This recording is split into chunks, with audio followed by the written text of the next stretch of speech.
having. Just one moment. Yeah, tell me, do you have any doubt?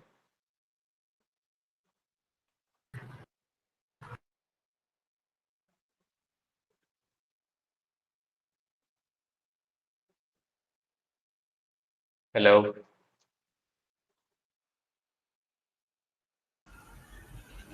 Yes, sir. Good evening, Yeah, sir. good evening. Is there any doubt? I think someone wanted to ask I something. want to ask some PYQs, sir. Let me finish the content first, and then at the end we'll take up problems. This is, Okay, sir, that will be fine. yeah, just give me a moment.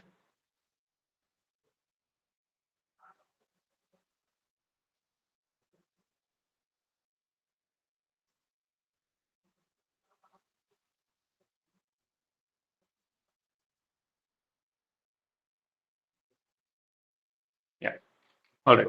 We'll see concepts from week 9 to week 11. That's the last part of the course, where we deal mostly with multivariable calculus and generalizing the techniques that we know from one variable calculus to higher dimensions. That will be the general theme of how we proceed. We have functions of one variable. By one variable functions, I just mean a function from a domain in R to R. So it's a function with uh, input as a real number and output as a real number. These are functions that we very well know. Polynomials in one variable, logarithm, exponential, and combinations of such functions. All of this is already, by this time, should be very familiar to you. And the derivatives, the critical points, the second derivative test, and all that is is known. So what we saw in week 9 onwards in this course is how to do the same for functions with more than one variable input. Such functions are called scalar valued multivariable functions. These are called multivariable functions in general. If the codomain is R, it is called scalar valued multivariable function. If the codomain is Rm for some m greater than 1, then it is called a vector valued multivariable function. The names are self-explanatory in the sense that your output is either a scalar or a vector. And according to that, your functions are called scalar valued multivariable functions or vector valued multivariable functions. So this is the premise of where we will be doing our analysis. And examples of multivariable functions are linear transformations, which we had seen in the first 8 weeks. Those are multivariable functions. They could be from R to R as well. In that case, they'll be just single variable functions. But in general, from Rn to Rm, so these are all multivariable functions for n and m greater than 1. Then the usual, so here, this part, this all makes sense for scalar valued multivariable function. You can take sum of scalar valued multivariable functions and you'll get multivariable functions. Some scalar multiples of scalar valued multivariable functions will give you again scalar valued multivariable functions. And then you have products, quotients, and compositions. Everything comes with a star, as in quotient, for example, it will be only valid when the denominator does not vanish. Only in that case you can define the quotient. I've just written it as it is, but everything comes with whenever they make sense. Composition of multivariable functions only makes sense when the codomain of the first function is the domain for the second function. So only in that case composition makes sense. So whenever it makes sense, these are examples of multivariable functions. All right. Now we'll mostly be dealing with scalar valued multivariable functions because a scalar valued multivariable function means what?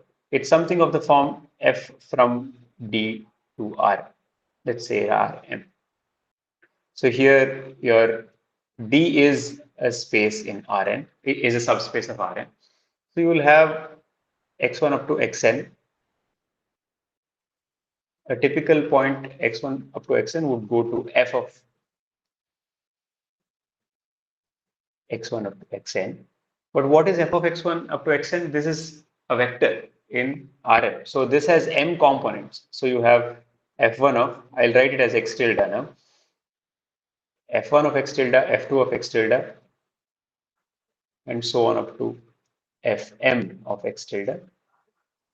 Now each of these m are scalar valued multivariable functions. So I'm just taking the components of f1 up to fm, and each of those have input as x tilde itself, which is an n variable input, and the output is a real number. So if I want to analyze vector valued multivariable function, I can just analyze the individual scalar valued multivariable functions and I can work with those. So most of the times we will be working with only scalar valued multivariable functions. So, and yeah, some notation is x tilde, the tilde is often below. This x tilde will be used to denote the vector x1 up to xn in Rm. And the first thing that we will see is what it means to have. So our objective is to measure the rate of change, taking inspiration from the derivative. What is the derivative of a one variable function? It is the rate of change of the function with respect to the input variable. But here we have more than one input variables. So we'll have to specify which input variable it is that we are taking the change with respect to, and then measure the rate of the change. And that leads us to the notion of partial derivative of a function.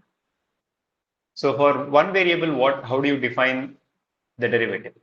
This f prime a, we define that in terms of a limit, and the limit of what? The limit of a quotient for which the numerator is measures the change in output, which is f of a plus h minus f of a. If I look at a point A on the domain, and then if I change the input by a small quantity h, and then I measure the rate of change and I take the infinitesimal value, meaning the limit as h goes to 0, f of a plus h minus f of a divided by h. If this limit exists, then we call it, uh, uh, we say that the derivative exists, and in this case, the derivative is given by that limit itself. So if you want to do the same thing for a multivariable function, we have to specify which variable is it that we are changing. So for each variable in the domain, we have a derivative, and that is called the, so if you are changing the ith variable, then it is called the ith partial derivative, or the partial derivative of with respect to xi. And that is a similar limit. It is similar to the one variable case, but instead of taking a plus h, over here h does not make sense because you have to add a vector. So we take hei, which is nothing but 0, 0, 0, h, 0, 0, where this h comes at the ith place. So what happens is you'll have ai plus h in the ith place. Everywhere else it is just the usual aj. So this quantity a tilde plus hei is nothing but a1, a2. Only the ith term changes, and that changes by h. So once again, the numerator, this will be change in output, change in f, and this is change in input.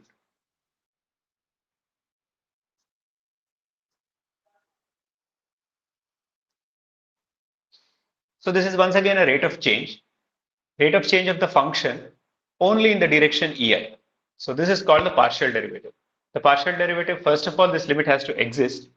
If the limit exists, then it is called partial derivative of f with respect to xi, or the partial derivative, the ith partial derivative. One of, so, okay, this has to be I. There is a typo over here. This has been dou f by dou xi, or sometimes it is also written as fxi. All of these things are used to denote the same thing. That is this limit.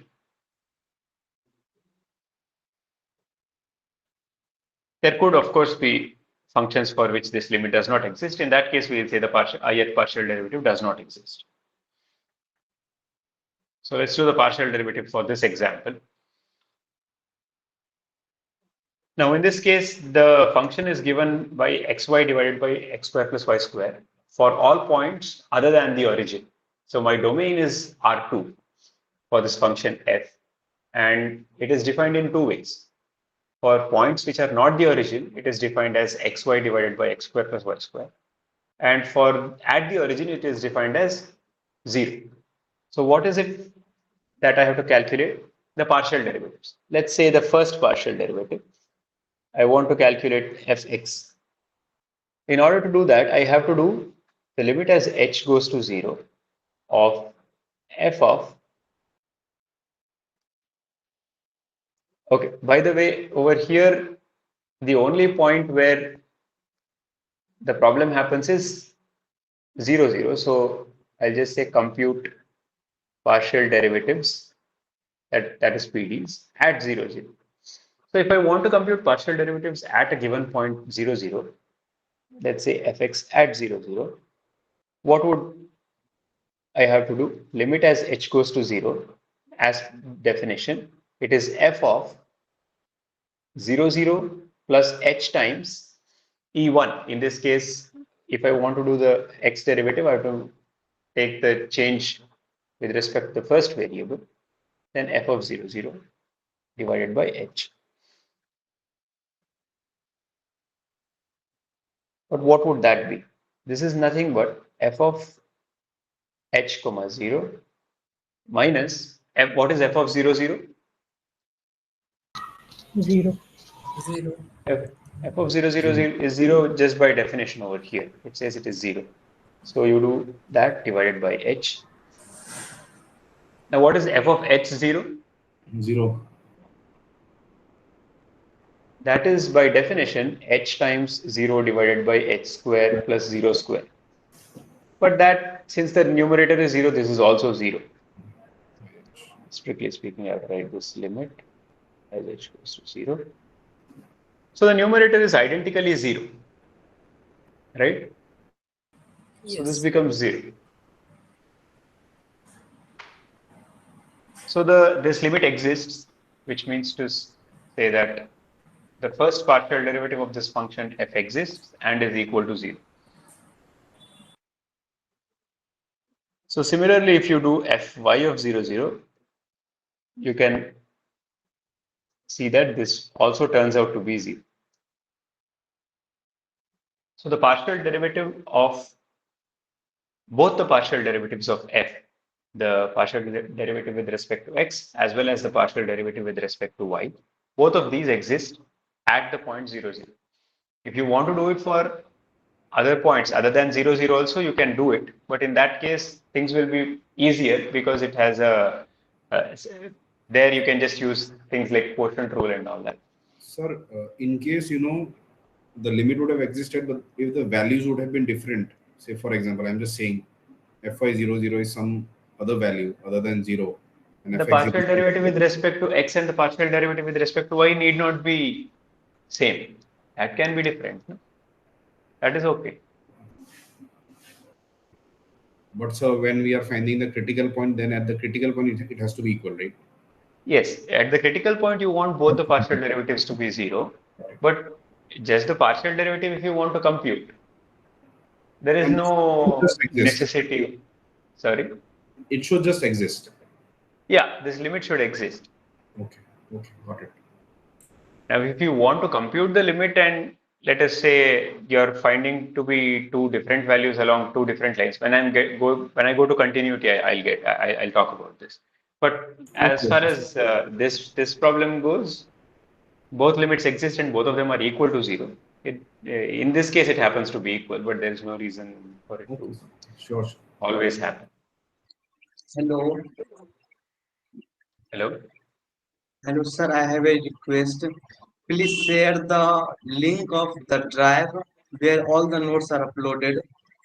There is a calendar link that has been sent to you way in the beginning of the course itself, where all the links to all sessions, notes, and everything is there. Any information that you need for the course is there. Sir, sir, actually my phone has lost not I have lost everything. Please tell the students if anyone has link, please post in the chat section. Okay, can someone post the link? Okay, Okay, thank you. thank you, sir. All right. So that's about partial derivatives. This is one such example. Now, in this case, we saw that we did the limit approach.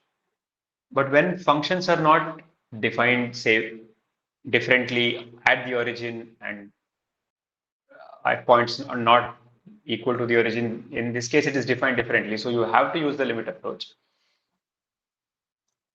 But in many cases, what you can do is just differentiate the function with respect to one of the variables. So if I have, give me some polynomial function like,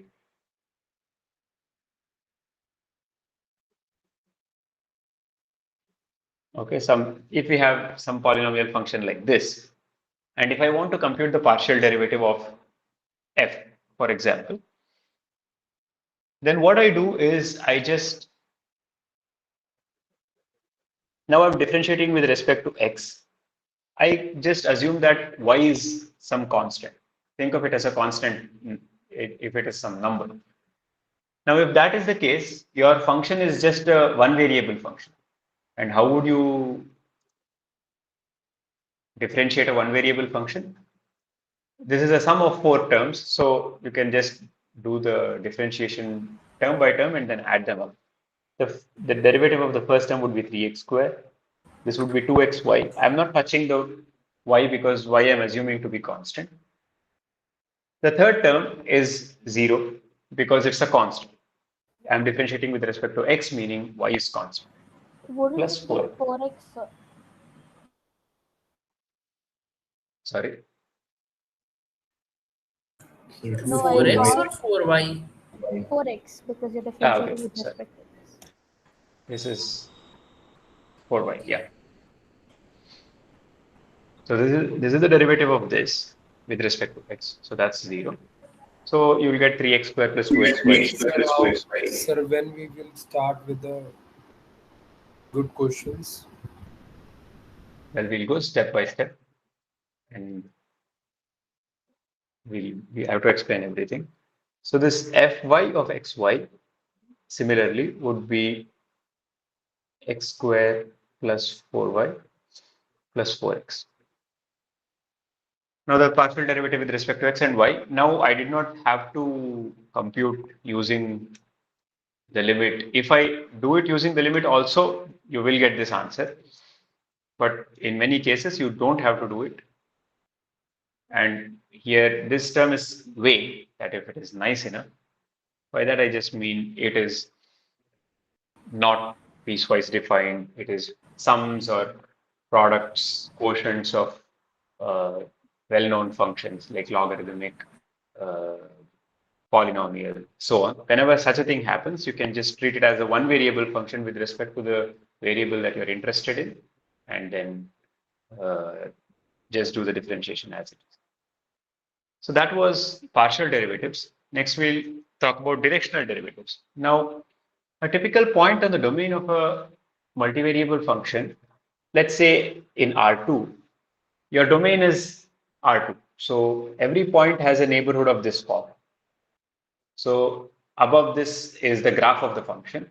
And I'm trying to find the rate of change with respect to two directions I've already seen. The change of function with respect to the x and y direction. But what about some arbitrary direction? So that is what is captured by the directional derivative. So to measure the rate of change of scalar valued function in directions other than the coordinate directions, we have the following.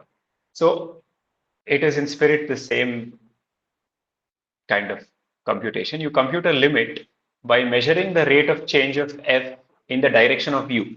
So instead of taking ei over here, we replace the ei with the unit direction u that you're interested in. So you're starting at a point a tilde and moving in the direction of the unit direction u tilde and looking at what happens to the function and taking the rate of change by computing this limit. If the limit exists, then it is called, then you would say that the directional derivative in that direction exists. Once again, let's try to do it for this function xy by x square plus y square. So here, yeah, fu is the standard notation for this.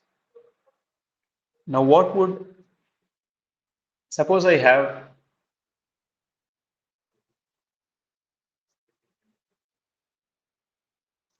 u is equal to u1, u2. This is a two variable function, so my direction vector would be of the form u1, u2, where it is of unit length, u1 square plus u2 square is equal to 1. Now, what is, if I want to compute fu of 0, 0, what is it that I have to compute the limit of? F of 0, 0 plus h times u1, u2 minus f of 0, 0 divided by h.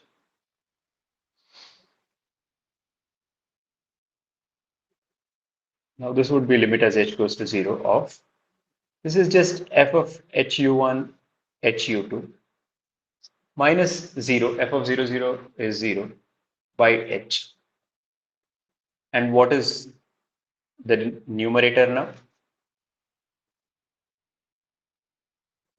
This would be by definition hu1 times hu2 divided by h square u1 square plus h square u2 square divided by h.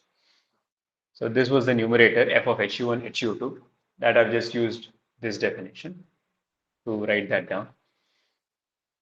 Now you will get a lot of cancellations. And what would you be left with after all that?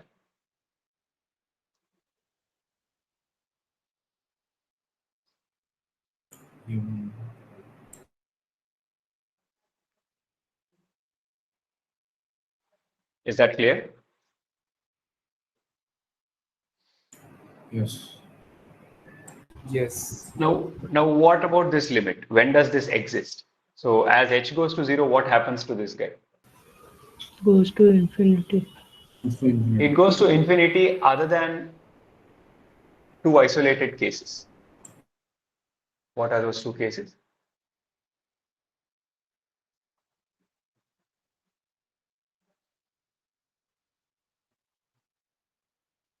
So if u1 itself is equal to 0, then this would be, so if u1 is equal to 0 or u2 is equal to 0, I'm computing the limit as h goes to 0 of 0, which is 0. If not, if u1 and u2 both are non-zero, then limit does not exist.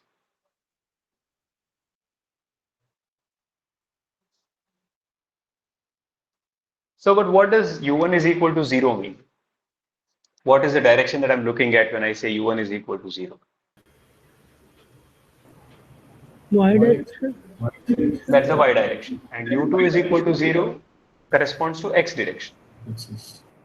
So, the directional derivative in the x direction is nothing but the partial derivative with respect to x. And the directional derivative in the y direction means partial derivative with respect to y. Those two things exist, and that is something that we have already seen. And that happens to be equal to 0. Both of them happen to be equal to 0. Sir, But sir, yes, I want to ask one thing. If we do partial differentiation with equations with respect to x first and then with respect to y, if both of the equations matches, then they are continuous.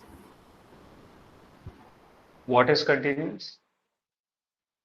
If equation was given x, y, and the same equation that was given in the above, if we partial fraction them with x and then with y, then this continuity limit satisfied or not? Are you asking fx is equal to fy implies f is continuous? No, limit exists or not? Limit of what? The limit exists or not? Like we are calculating the limit for h tends to 0. See, fx and fy, these are limits of certain quantities.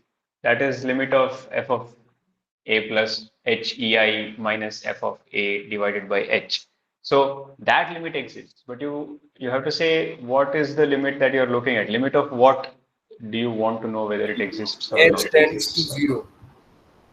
Limit as h tends to 0 of. Fx is equal to a limit h tends to y.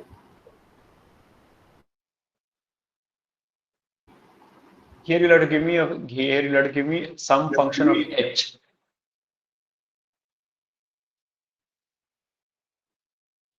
Sir, I'm So you want asking to only same thing where we are just adding this formula.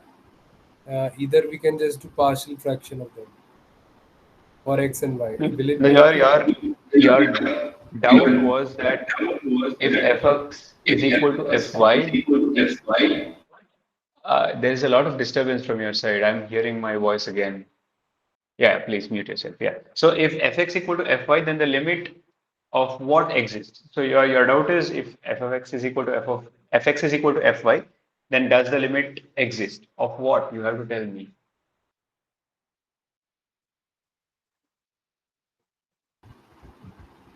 So this, I think, limit of what I think I am not able to. Okay, maybe you think about it and then we'll come back when you can formulate it That properly. last three statements are there, na, sir? That thing, can you repeat, sir? If Okay. u2 equals to 0, u1 equals to 0, or that things. Okay. So if you have a function u1, u2 divided by h, now I want to know when this exists or not. Now, and remember that u1, u2 were constants. They were arbitrary directions that we started out with, but they are constants. So if, for example, u1 is 1 by root 2, u2 is 1 by root 2, this is one of the unit directions, correct? So if that is the case, then this would be limit 1 by 2h. And that, does not exist. Why? Because as you approach 0, this 1 by 2h approaches infinity or it blows up. So this limit does not exist. But 0, 1 is also a direction. In that case, what would this be? This would be 0.1 divided by h. Irrespective of what h is, this would be just limit of the 0 function. So in the case that u1, u2 is 0, 1 or the case 1, 0, in these two cases, this limit exists because even though there is an h in the denominator, since the numerator is 0, that function that you're taking the limit of is always 0. But for every other direction, you will have the numerator to be non-zero, a non-zero constant. So you will get something like a by h. So the limit does not exist. In other words, the directional derivative exists only for the directions, for the x direction and the y direction, in which case it's the partial derivatives. Only partial derivatives exist, no other directional derivative exists. Is that clear? Yes, sir.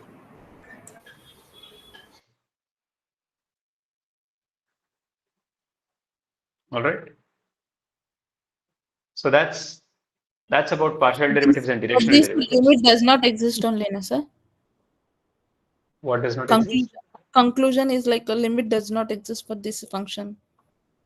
The limit does not exist whenever, Oh, so we are talking about limit of this. The limit of that does not exist unless u1 or unless u2 is 0. 0. Yeah, for not those two cases, the limit does not exist. So limit does not exist is also equivalent to saying that fu does not exist.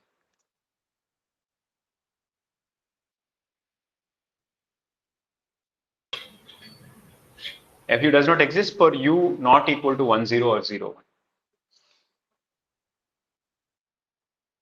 All right. Okay. Sorry to interrupt you, sir. Just one. Sir, if U1 and U2 both are 0, and then what No, will that be cannot indicated? happen because we want a unit direction, right? If u1 is 0, then u2 is supposed to be 1 or minus 1. Okay.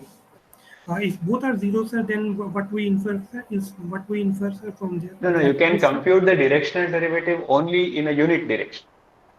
Okay. So if u1 and u2 both are 0, then u will be 0, 0. No? Then you cannot measure the change of the rate of change of the function in this direction, because this is not even a direction. Okay, so in that case, sir, that will be, we say limit doesn't exist. No. It does not make sense to talk about fu itself. Fu is something that we define only for a unit direction u tilde in Rm. Got it, sir. In that case, we say that functional directional derivative doesn't exist, isn't it, sir? Okay, you can say that, but that is not because the limit does not exist, because it doesn't make sense to talk about it itself in the first place. Okay, sir. Okay. Yeah. Yes, sir. Yes. Could you please explain how to find the limits for mixed partial derivatives? Mixed partial derivatives? I mean, second order derivatives. Second order If derivatives it's, is something we'll come to later. At that time, we'll discuss it. Okay, okay. All right. Now that's about partial derivatives. Now we'll talk about limits and consequently continuity of multivariable functions. So for single variable, in the single variable case, again, we have sequences, and let's say a sequence 1 by n. Where does this converge to? Does this converge?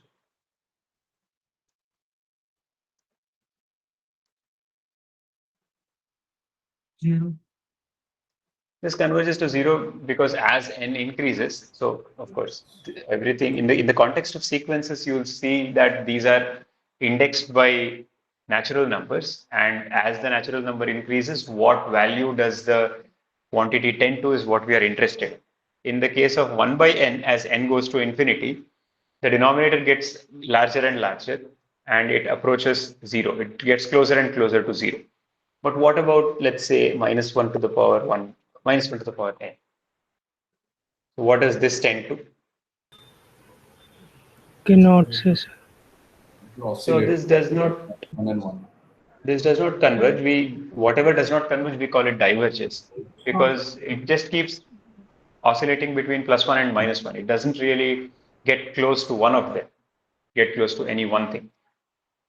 But at the same time, you can see that this actually converges, even though it is oscillating in sign. As you approach infinity, so for example, at 1, it is equal to -1. It becomes something like this. Even though it's alternating positive and negative, its modulus is becoming closer and closer to 0. So this actually converges to 0. All right. So this is in the one variable case. You know what it means to say whether a sequence converges or diverges. Diverges is just not converging, is called diverging. Now, if you have a sequence in Rm that is m greater than 1, what does that mean? A sequence means a set of points which are indexed by natural numbers. So for every natural number, you have a point in Rm, which means that you have, if you put them all together, you will get m sequences. We say that a sequence in Rm converges if each of the individual component functions converges, and we say that it diverges if at least one of them diverges. Or in other words, if it does not converge, it diverges. So let's take, for example, R3, and I'll have something like sine 1 by n, 1 by n, and let's say e to the minus n. So does this converge or diverge? Diverge. So why does this diverge? Because of sine of 1 by n. So sine 1 by n is a function which diverges. Correct? Because you can find arbitrary values of n such that this hits plus 1 or minus 1. And in this case, the second component actually converges to 0. Yes. Third component also converges. Converges to what? 0. To 0 0. itself. But this doesn't diverge. Yeah, sorry, this doesn't converge. This diverges. So even if one of your component sequences does not converge, then the whole sequence does not converge. So If this this diverges. equation was written, if this equation written opposite, then it will diverge. Opposite meaning? If we write it at opposite sides, Opposite what? like e raised to power minus n, 1 upon n, then sine 1 upon n. Na? Even then it would diverge. No, the component, I don't care where the component is. Even if one of the component diverges, it diverges. So even if it is the If first component or components the are third component, yeah. okay, sir. The place where it occurs does not matter. What about n sine 1 by n? 1 by n and e to the minus n? Yeah, let's do 1 by n sine 1 by. So converts. So in this case, the first component also converges, right? Can you quickly tell me why the first component sequence also converges? So it's a formula. Limit sin upon by. Well, okay, you can give me a quick reasoning without saying that it's a formula. Oh, So due to because the denominator n, sir, as n increases, everything goes It to 0. comes closer to 0. it gets closer and closer to 0, right? So, That's true. Well, you can say that by sandwich principle it follows uh, because sine 1 by n is always between minus 1 and plus 1. So your first component is between minus 1 by n and plus 1 by n, both of which go to 0 as you go to infinity. So you can just say sandwich principle and it will work. Yeah, in general, you have this converging product with bounded sequences converging. Well, all of that is not required right now. Yes, sir. So that's limit of sequences. Is there a doubt? Yes, sir. When there is a single sequence, we say it's uh, converging or diverging. If it's converging, it's converging to a real number. But when there Yes. are a sequence of uh, components, what does it converge? Converge to It a converges to their sequence of individual values. limit. So we say that it converges or diverges. Hmm? So we say that it converges if and only if all of its component sequences converge. And we say that it diverges if it does not converge. Now, if it converges, what is the limit or what does it converge to? That is the vector whose components are the limits of the individual sequences, the component sequences. So Is the that fine? sequence converges to the The sequence converges to? vector, right? Yeah, we are in a sequence in Rm. Then our limit also will be in Rm. You can call it a point in Rm. You don't need to look at it as a vector because vector then can confuse that this is happening in a vector space. We are not using any linear structure as such. Okay. It's just a point in the Rm.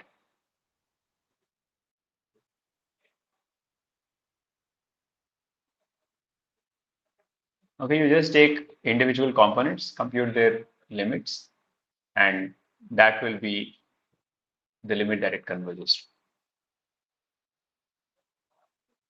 And then now we have talked about limits of sequences. Now we talk about limit of functions. In the one variable case, what do we have? If you have a function which is defined at, let's say, in the neighborhood of a point, meaning it may not be defined at the given point, but it is defined at all other points around it. So when would we say that the limit of this function exists?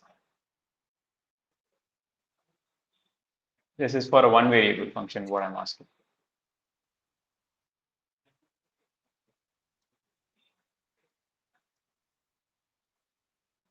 For a one variable function, there's only really two ways to approach that point, either from the left or the right. So you have this concept of right hand limit and left hand limit. If the right hand limit is equal to the left hand limit, then we say that the limit of the function exists at that point. But in the case of a multivariable function, once again, let's try to see it in the case of R2. The neighborhood of a point looks like a disk or a higher dimensional ball. So there's really infinitely many ways to approach that point. And along each such direction, you want the limit to exist and you want it to be equal. One way of reformulating it is, if I consider any sequence of points which converges to the point that you're interested in, and then you look at the corresponding function values, that sequence also has to converge to some, if it converges to a real number, then we say that the function converges to that real number. The part of continuity, na? This is this is not continuity. Here I'm not talking about f of the limit being equal to the function value at that point. I'm just saying that if you have a function in the neighborhood of a point, then I can consider sequences whose limit is that point and look at the corresponding function values. If that sequence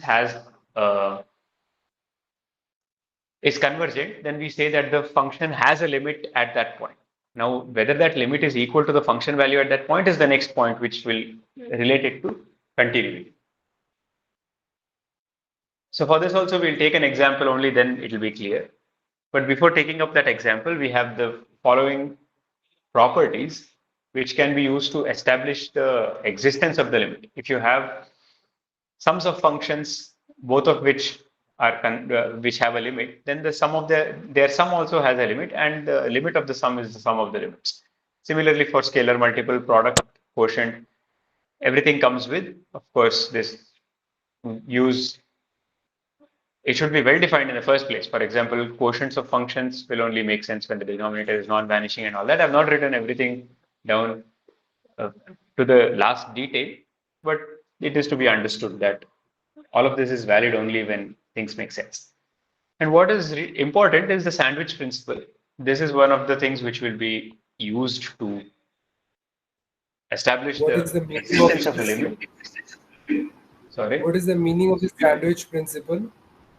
Yeah, that's what I'm going to explain now. Suppose I have a function f of xy. You can do it for the higher dimensional cases as well. Now, if I have the property that f is bound between two functions, h1 and h2. Suppose I can find two functions such that f is always between these two guys. And I also have the fact that limit as, let's say, xy goes to, I'm looking at the limit, I'm interested in the limit of f as we approach this point a comma b. Suppose this is true.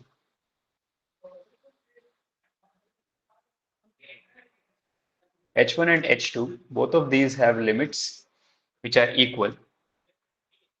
So if this happens, then limit as xy goes to ab of f of xy is also equal to, suppose this is c. This is also c. So this is even though it looks very technical, what is happening over here is, if your function is sandwiched between h1 and h2, you can find functions h1 and h2 such that your f is sandwiched between them, then its limit will also be sandwiched between the limits of them. But then over here it says that the limits are equal. So what you actually have is limit as xy goes to ab of h1 of xy is less than or equal to limit of xy as limit as xy goes to ab of f of xy is less than or equal to limit as xy goes to ab of h2 of xy. Now, if f is between h1 and h2, it says that limit of f is between limit of h1 and limit of h2. But what is the condition over here? Both those limits are equal. So this is c, this is c. So the limit of f of xy as xy goes to ab is less than or equal to c as well as greater than or equal to c. So what is the only choice? C. So it is equal to c. So that is what sandwich principle says. So things like this 1 by, okay, here let's take something like x square plus y square sine of 1 by x square plus y square. Suppose I want to know the limit of this function as I go to the origin. At the origin, this is not defined, right? It is 1 by 0, sine of 1 by 0 will not be defined. So I want to find what the limit is as I approach 0, 0, if it even exists. But in this case, since I have a sine function, I'll know that this is sandwiched between x square plus y square and minus x square plus y square. Why? Because sine is always between minus 1 and plus 1. Irrespective of what the value of x and y is, my sine is between minus 1 and plus 1. So this function that I'm interested in is always sandwiched between minus x square plus y square and plus x square plus y square. I've just removed the sign and replaced it with its extreme limits. But as I approach 0, 0, I know that both this as well as this approach 0. So the sandwich principle asserts that this quantity also goes to 0. Works like a limit now. Yeah, if the function is sandwiched, then the limit is sandwiched. This is how you can remember it. And if the limits on either side are the same, then it is forced to be equal to that same limit. All right. So now back to one more example. So here, let me ask, what is limit as xy goes to 0, 0 of f of xy? Now I know the function value at 0, 0 is 0. But what is the limit as xy goes to 0, 0 of f of xy? Does it even exist? If it exists, what is it equal to? This will be existing, but it will converge to that is 0 by 0 is equal to 0. So how do I compute limit as xy goes to 0, 0 of f of xy? So when would I say that it exists? Because x part is equal to y part. So if I just substitute, I'll get a 0 by 0 form. That is not how it works, because if I substitute, it is not going to be well defined. So that is why I have to say using something else whether the limit exists or not. What was one of the ways to do it? Consider different sequences and see if all of the limits are the same. So what does this say? It says that for every sequence, you need this thing to happen for every sequence. For every sequence, the function value of the sequence should go to a fixed real number. So here, let me take two sequences. So first I'll take the sequence an, which is equal to 1 by n comma 0. This is a sequence in R2. Does this sequence converge to 0, 0? Does it? Yes. Yes. So, but what is f of an? Well, I want probably 1 by n, 1 by n. That also converges to 0. What is f of an?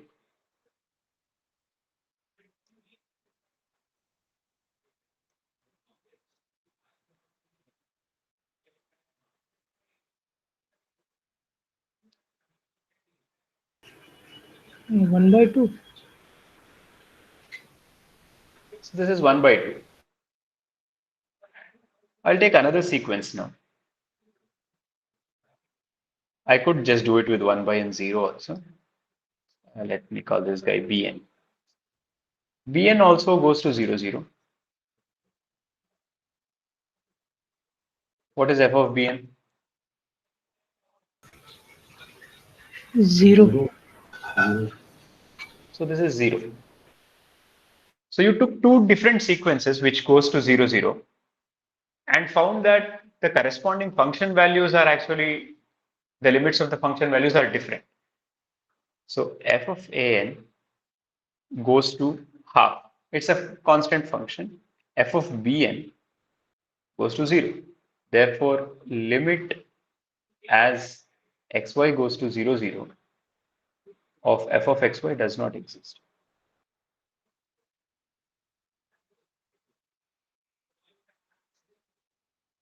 Do you understand the argument?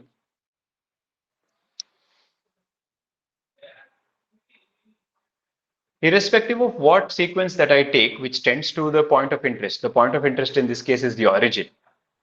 It does not matter what sequence I take, which tends to the origin, the corresponding function values have to tend to a unique real number. Only in that case we say that the limit exists. I want to ask one thing. Why we have considered an as 1 upon n and 1 upon n and bn as 1 upon n and 0? You can take any two sequences and it will work. As in, if the limit exists, then irrespective of what sequence you take, f of an, f of bn, whatever you take, it will have a unique limit. But in this case, we have made a smart choice. After observing the behavior xy divided by x square plus y square, I have taken two candidate sequences such that their limits are not equal. F of an goes to half, but f of bn goes to 0. I've just chosen, so you can take another sequence if you want, but here it is unnecessary because just using these two sequences, you got a contradiction. This also goes to 0, 0, but what happens to f of cn?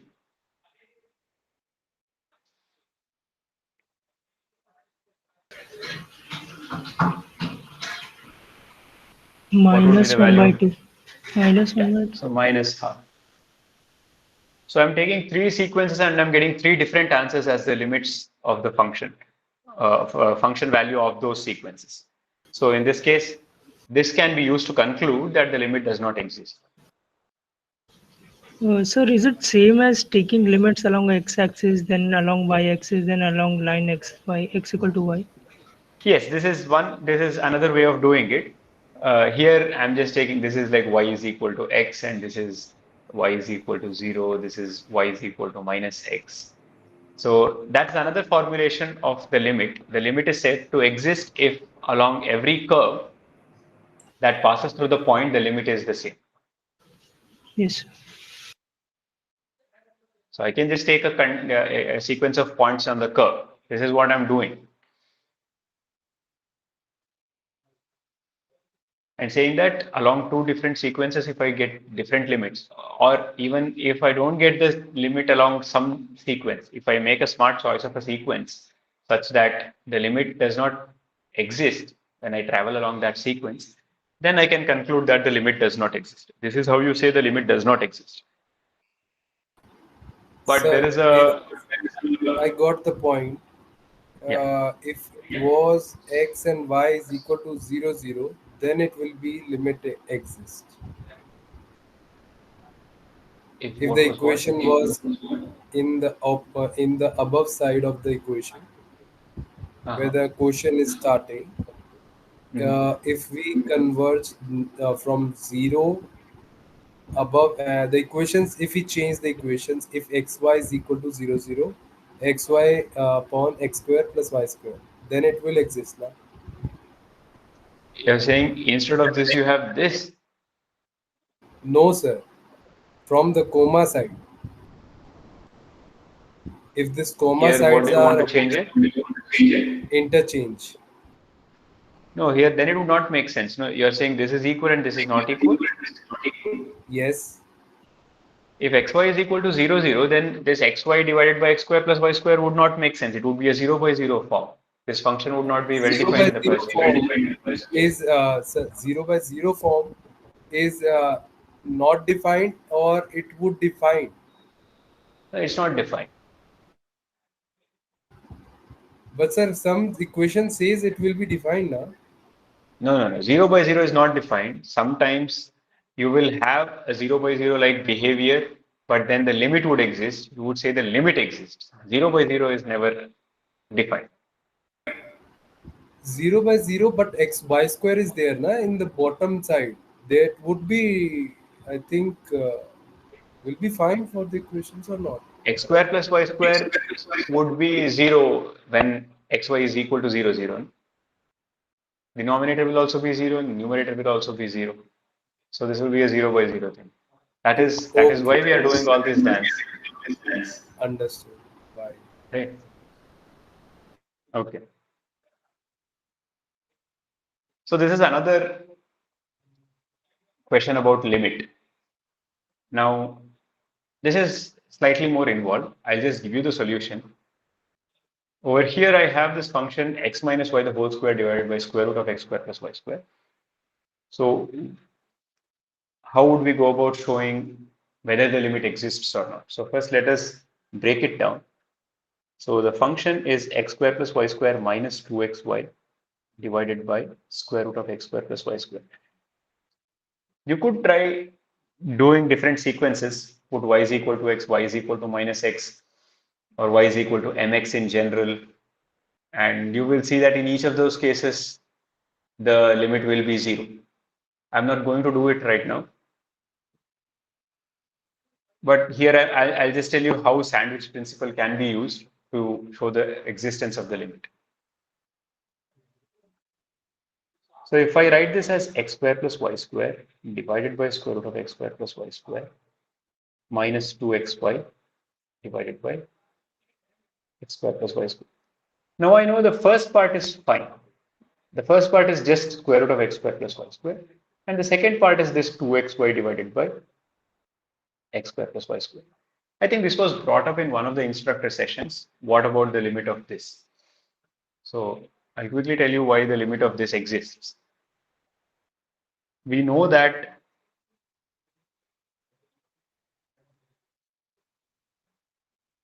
x square plus y square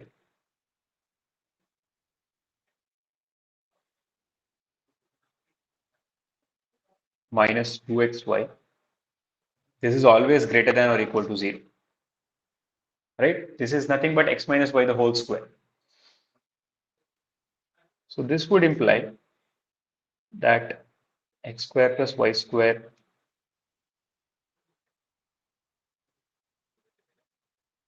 is greater than or equal to 2xy, which is the same as saying 2xy divided by square root of x square plus y square is less than or equal to square root of x square plus y square.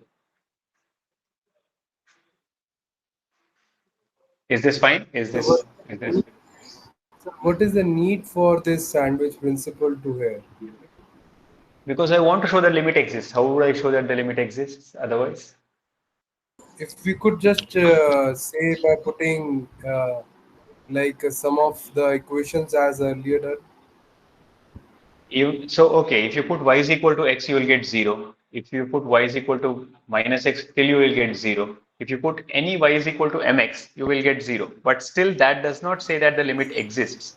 So if you use specific sequences and get different answers, then you can conclude that the limit does not exist. But in order to conclude that the limit does exist, even if you consider all possible lines, it is not enough. You'll have to consider all possible curves or all possible sequences, which is not a practical approach. So this is why you need sandwich principle.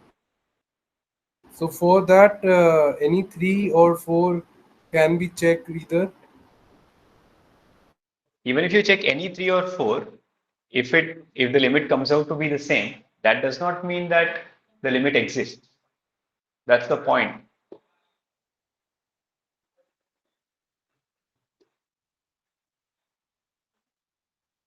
All right.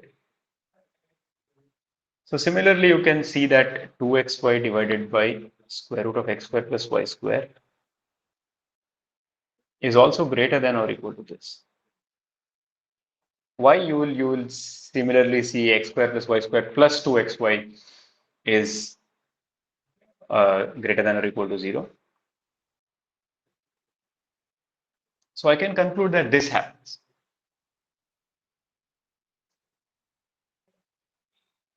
Now what does sandwich principle say?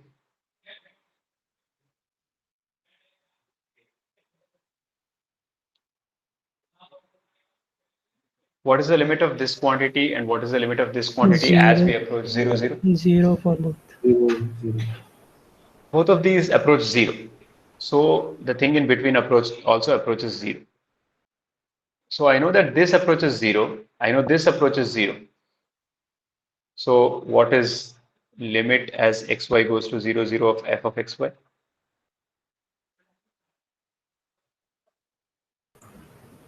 0. 0. This has to be 0. So in general, to prove that the limit of something exists is harder, wherein you have to make an argument using sandwich principle and sums and compositions, things like that. In order to prove that it does not exist, you can use different sequences, different lines possibly. So there is no one way to do all of the problems in this case, but the questions that you will be asked will be fairly simple. It will not be as difficult as this. This, I would say, is a slightly more advanced problem, wherein you have to identify this might seem like magic to you, like why did you start with this and then rearrange it in a way that it works. I know the solution to this. This is why I did it right away. But most of the time, you will not have to deal with things like this. You will either have to use sandwiching using sine cos functions because they are always bound between -1 and 1 and so on. That is the extent of the difficulty of the questions that you will be asked in the course. Sir, So, yeah. you have we have a few properties for limits to exist, right? Like the sandwich principle or the quotient should be existing and all of that. If either of them satisfy, can we say that the limits exist? Yeah, you can use any of the properties, as in you don't have all of the properties to exist. Like what would a property say? If some conditions are satisfied, then the limit exists. If you have any such property and you're using any such property whose conclusion is that then the limit exists, you can use them individually. Okay. So it's not necessary that all properties are satisfied. No, yeah, it's not necessary that all of those are satisfied, but most of the cases it will be. As in, there But is just in case one or two fail, it's not. if one of the properties, so condition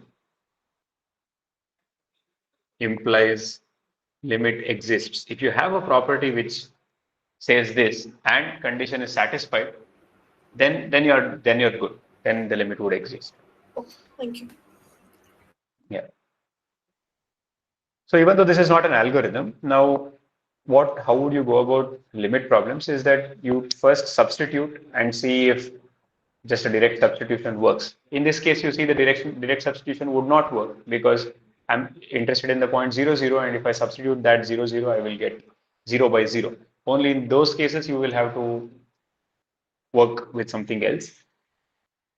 Generally, you will have to either use sequences to establish non-existence or use properties to prove existence. Now, as a continuation of the limit of a function as we approach a point, we have the notion of continuity. Just as in the case of one variable functions where we had right hand limit equal to left hand limit equal to the function value, then it is continuous. This is the formulation of continuity, one of the formulations of continuity in one variable case. In this case, we don't have left hand limit, right hand limit. We just have something called the limit, which would capture the notion of limit through any sequence or any direction. So if that limit is actually equal to the function value at the point, then we would say that this scalar valued multivariable function has a limit. So two things need to be satisfied.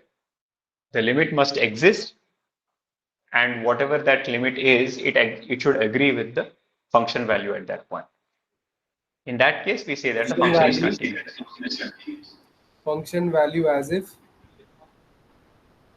Function value. So when you're given a function, you will be given a function value at that point also. If you want to examine continuity at a given point, in this case, it is given by a tilde. You have to check if f of a tilde is the same as limit as x goes to a tilde f of x. So what is this? This is limit of the function as x approaches a. That should exist, and it should be equal to f of a. can I have one example of this? Okay, so if I have, let's say, I'll give you a simple example.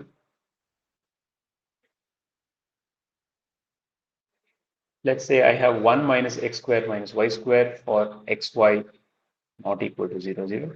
This will just work directly by substitution. And this is xy is equal to 0, 0. In this case, what is limit as xy goes to 0, 0 of f of xy?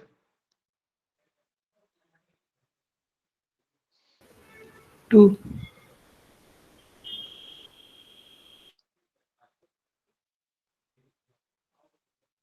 So how would I compute the limit? How would I say whether it is equal or not? And whether the limit exists and what is the value of the limit? How do I go about doing this? What was the first thing that you can do to compute the limit?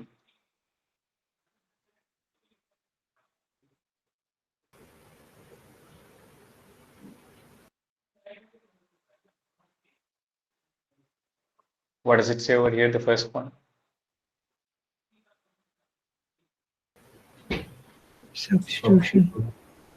Yeah, so if I want to compute limit of f of xy as xy goes to 0, 0, first I have to substitute this thing. So as xy goes to 0, 0, meaning it's not at 0, 0. So my function is given by 1 minus x square minus y square. So what is the limit of 1 minus x square minus y square as xy goes to 0, 0? 1. So this is equal to 1. So the limit of the function as you approach the origin exists and is equal to 1. But is it equal to f of 0, 0? No. No. This is not the case because f of 0, 0 is 2. So what is the conclusion? So what we just need to approach is that limits equal to the functionality where we are checking. The limit of the function as we approach the point should be equal to the function value at that point. If this was not equal to the functionality, like if we say f is not 0, 0 case of the above one, then it will be continuous. Yes, if you are checking continuity at any point other than the origin, it will be continuous because it will be just given by 1 minus x square minus y square. The limit will also be 1 minus x naught square minus y naught square for any point other than 0, 0. And the function value will also be 1 minus x naught square minus y naught square. So only at the origin you have a point, and you can see this using the graph also. What is 1 minus x square minus y square? This is the graph, which is like an inverted pole kind of a thing. What I'm doing is only at this point, I'm saying that the function value is 2 instead of 1. So as I travel towards the point, there is a jump, there is a sudden jump over here. At the point, at the origin, there is a jump. So this is discontinuous. So this is at height 2, and this is actually at height 1.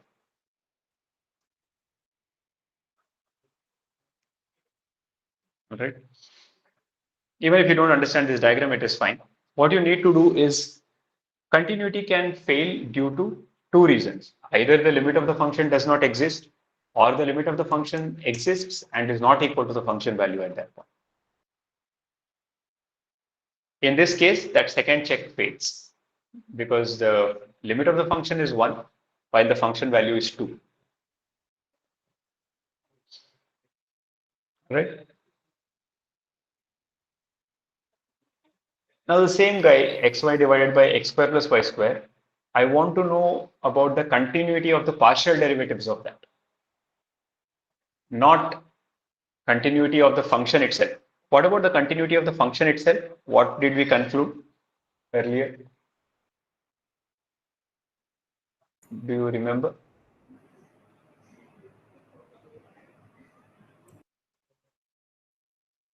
So over here, we saw that the limit of the function itself does not exist. We took 2 different sequences, 3 different sequences, and found that the limits are different. So the limit of f as xy goes to 0, 0 itself does not exist. Non-continuous. So it's discontinuous. Here I said that to check continuity, you need 2 things. The limit has to exist and it has to be equal to the function value. For this function, the limit itself does not exist. So it is not continuous. But here I'm not talking, the question does not ask about the continuity of f, but it asks about the continuity of the partial derivatives of f. So what are the partial derivatives of f? Earlier we saw that this is equal to 0. You can refer back to the notes itself. We have verified this. We have verified that partial derivatives exist, but directional derivatives don't. Other than the partial derivatives, no other directional derivative exists. And the partial derivative is actually equal to 0 at the origin. But what about points which are not the origin?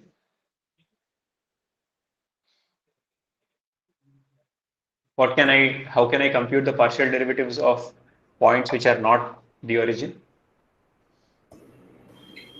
H into that value, that point, f of a plus. I can compute the limit, or I can just differentiate it as if it was a function of x only. And I can use all the rules that I know, product rule, all of these things. So here, y would be a constant. So it is just this minus this. So x square plus y square multiplied by y, no? Just one. And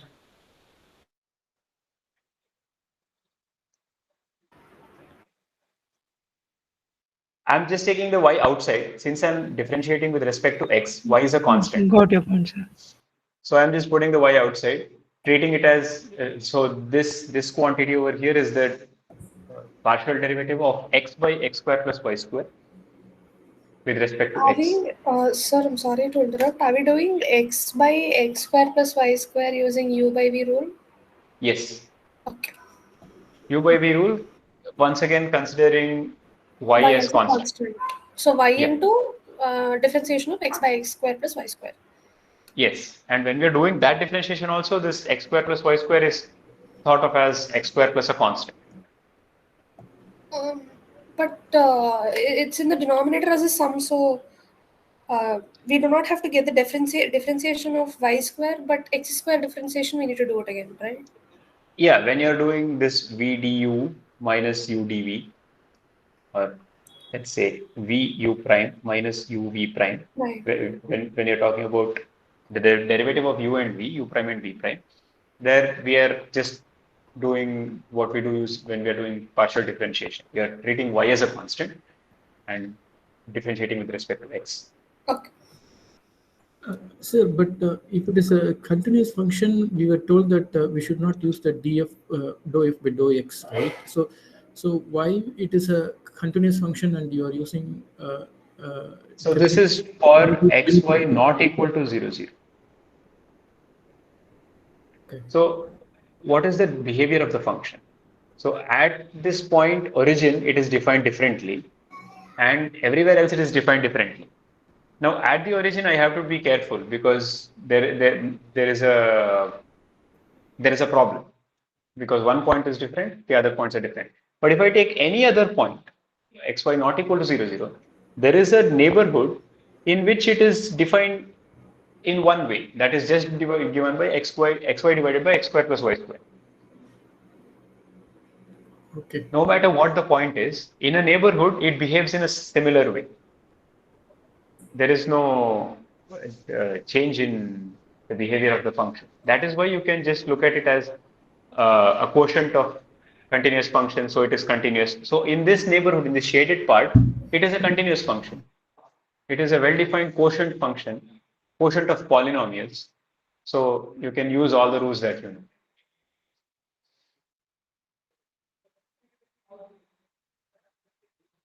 All right. So In this fx, scenario, sir, in this scenario, when x y's are like is equal to, they are coming out to be 0 0, no? For 0 0. for 0 0, your function is defined to be 0 itself. So that equation is satisfied. What equation is satisfied? If xy is equal to 0 0, then it is given as 0. If xy not equal to 0 0, then also it is coming 0. Then it is not coming 0, no? Then it is a 0 by 0 thing, which is not defined. I mean, we should not substitute that. That is for xy not equal to 0 0, we are just saying that it is xy divided by x square plus y square. Depending on what x and y is, you will get different answers.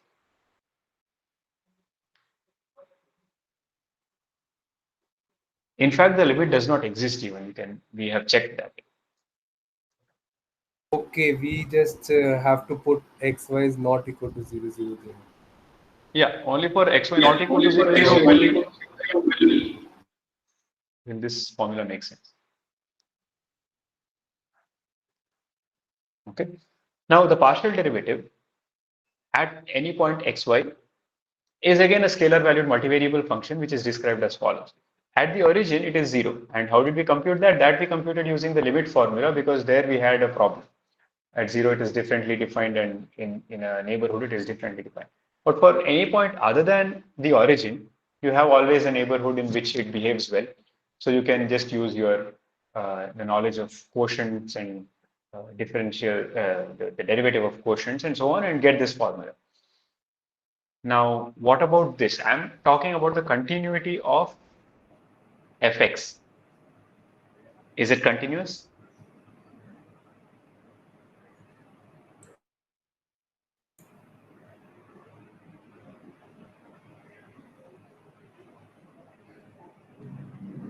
It's not continuous, right?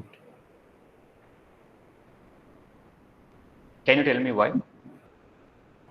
Because the moment, like, say for example, when it's not 0 and when it's not 0 0, say for example, it's just close to 0 0. So basically, it completely has a different value. At the moment it reaches 0, it's like, whatever, like what happens, in a step function sort of a thing, right? There is basically a point So of, LHL and RHL would be different. yeah. There's no LHL, RHL, by the way. This is a two variable function. Yeah. So I Okay. understand both of your points. Yeah. That, but it could still approach 0, right? Like if you take mod x at 0, it is equal to 0 and it approaches 0. No, so you can't just look at it and say that the value that it approaches to is not equal to 0. Can you just conclude by looking at this? Not That exactly. fact. So to say that the limit does not exist, you have to choose certain lines, for example. So can you look at the function and give me a certain direction along which the limit does not exist? So always the obvious choice in the beginning are the axis. What happens along the axis? In the x-axis, y is equal to 0. Yeah, if I put y is equal to 0, then you will just get it to be 0. identically 0. 0. But what if x is equal to 0? Y cubed by 1 by y. So 1 by y, and that will not converge. That will not converge, correct? So fx of, let me call it 0 comma 1 by n. This does not converge.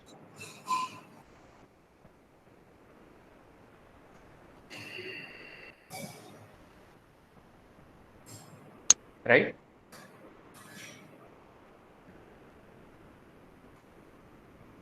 one of the formulations of existence of limit is that you take any sequence which converges to the point of interest, the corresponding function values also have to converge, and they have to all converge to the same point. So 0, 1 by n is a sequence which converges to 0, 0. But the function value at that point actually diverges. What happens when you substitute fx of 0, 1 by n? You will get n. It would be 1 by n cubed divided by 1 by n to the 4, which is n. Which is not convergent. Which is not convergent. So there exists at least one sequence which converges to 0, along which the function does not converge. In other words, fx is not continuous at 0, 0.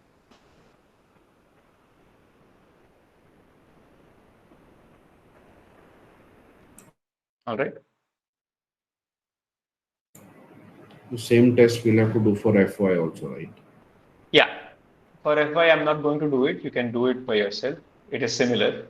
It will also not be convergent, as far as I remember. I think it will just be x and y, the roles will be reversed, and you will have to take fy of 1 by n comma 0. It's a symmetric function, so fy will be just x cube minus y square x divided by x square plus y square the whole square. But yeah, I'll leave it to you. So, but sir, at least is it clear why fx is not continuous? For the moment, Yes, sir. Please forward. Can you repeat it, sir? Only Okay, why so continuous, that only, sir. Okay, so you have understood what fx is, right? The description of the partial derivative of Yes, sir. Up to xy. that. Up to that it is done. So now if I want to discuss the continuity of a given function at a given point, I have to consider all possible paths to the point, just as we did in the previous example over here. See, here what did I do? I looked at different sequences and I saw that I'm getting different values as the limit. Along one sequence, I got half as the value. Along another sequence, I got 0 as the value. Along another sequence, I got minus half as the value. Similarly, I'm trying to do this. You can take different sequences and you'll see that they'll converge to different values also. But in this case, something more fundamentally goes wrong. That there is a sequence along which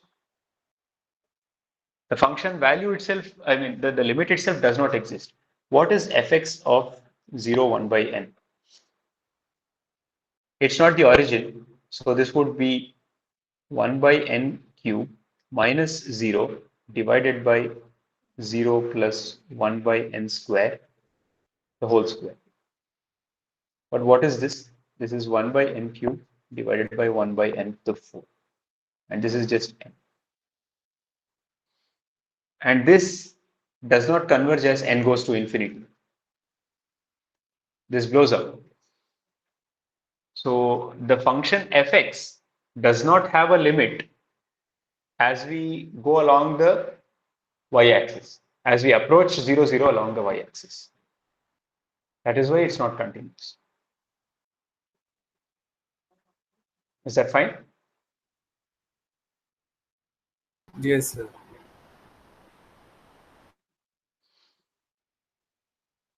Okay, it's like after this, you will go to this step. Now, next, this is about continuity of functions and partial derivatives. Just like we had a simpler way to compute the partial derivative just by differentiating, we have a simpler way to compute directional derivative under certain conditions. And the quantity that helps us to do that is the gradient. Now, if all the partial derivatives exist, does that mean all directional derivatives exist? Just a question. No. No. As we have already seen in this case, the partial derivatives did exist, but no other directional derivative exists. So just the existence of the partial derivatives does not guarantee the existence of all directional derivatives. But as soon as you have the partial derivatives, you have this vector whose components are the partial derivatives of the function, and that is called the gradient of f. So if you want to talk about the existence of the gradient, all you need is existence of partial derivatives. But if we know that, Sir, can you repeat what you just said? okay, existence of all partial derivatives implies existence of gradient. Just put them all together in a row and you get what is called the gradient of the function. Now, if just because the gradient exists, it does not mean that all directional derivatives exist, as we have seen over here. Here the gradient exists. What is the gradient of f at 0, 0?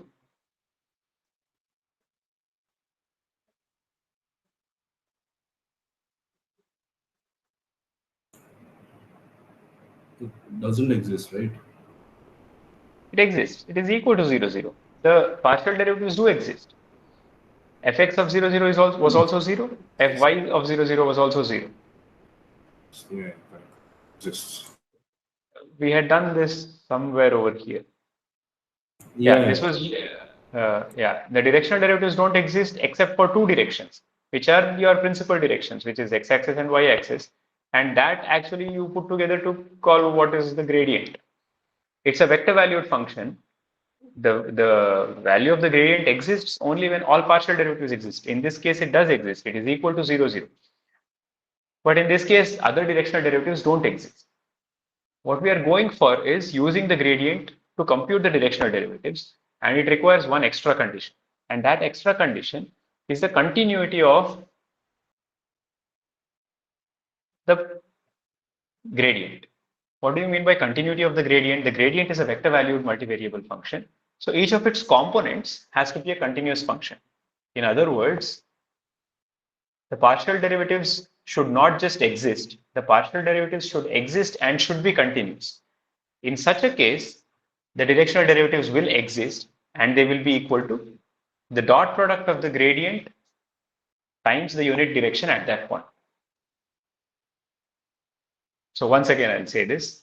If the gradient exists and is continuous, which is just another way of saying the partial derivatives of a function exist and are continuous. If this condition is satisfied, then all directional derivatives exist and they can be computed by just taking the dot product of the gradient with the direction. Sir, I want Just to write. ask, limits do not have any work with that now. Sorry? Like partial derivatives exist and means limits also exist. Yeah, the corresponding limit. When do you say the partial derivatives exist? It's given by it's given by a Short, if particular we limit, say, right? like if in short we can say if limit exists, then gradient that gradient also exists. Yeah, the existence of the gradient is guaranteed by the existence of certain limits.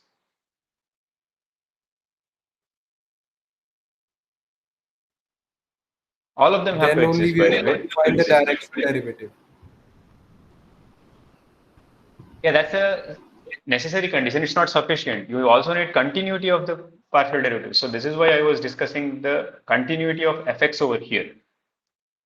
So okay, So let me get to that to point. being sir, so being a directional derivative, it has to be continuous, limit exists. The partial derivatives must exist and must be continuous. Partial derivative exists is given by a limit. It is continuous is given by another limit. Existence of the limit and being equal to fx at 0, 0. So let me demonstrate with this example. Now, I know that nabla f at 0, 0 is equal to 0, 0. Now, does this mean that fu at, let's say, f of 1 by root 2, 1 by root 2, this is the unit direction, at 0, 0 is equal to 0, 0 dot 1 by root 2, 1 by root 2? Is this a correct statement? Yes, I think.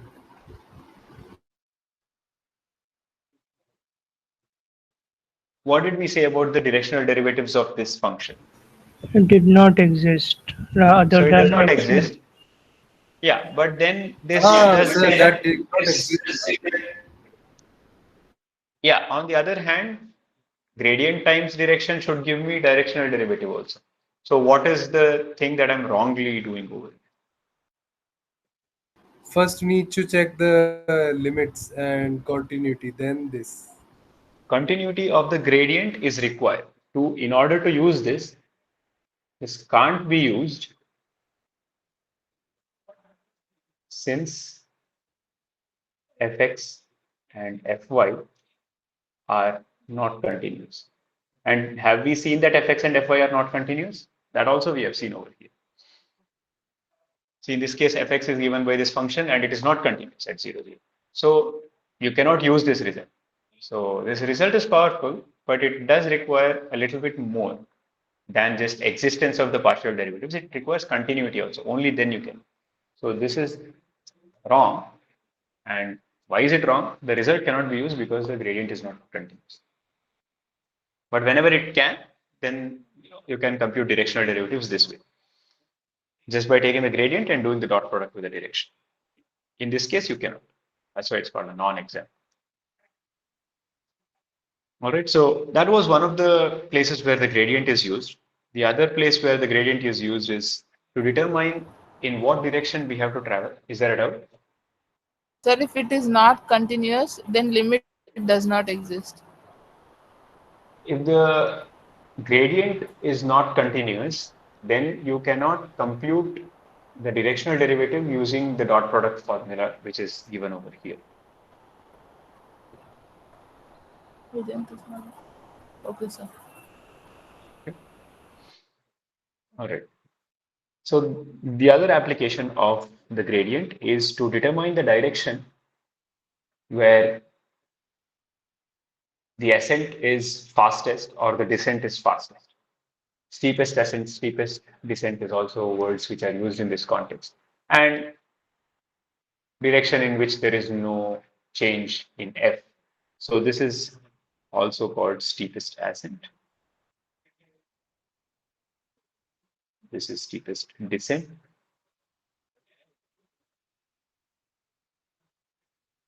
And this is no change. So at given a function such that the gradient exists and is continuous. So this is once again the condition which ensures that the directional derivatives in all directions exist and they are given by the dot product of gradient with u, the same condition. So the gradient exists and is continuous. If such a function is given to you, then the direction for which the directional derivative is positive and maximum is given by the normalized gradient, meaning I just take the gradient at that point, which is a vector, and I divide by its norm so that I make it a unit vector. So that unit direction is the direction in which the change in the function is fastest. The increase in the function is fastest.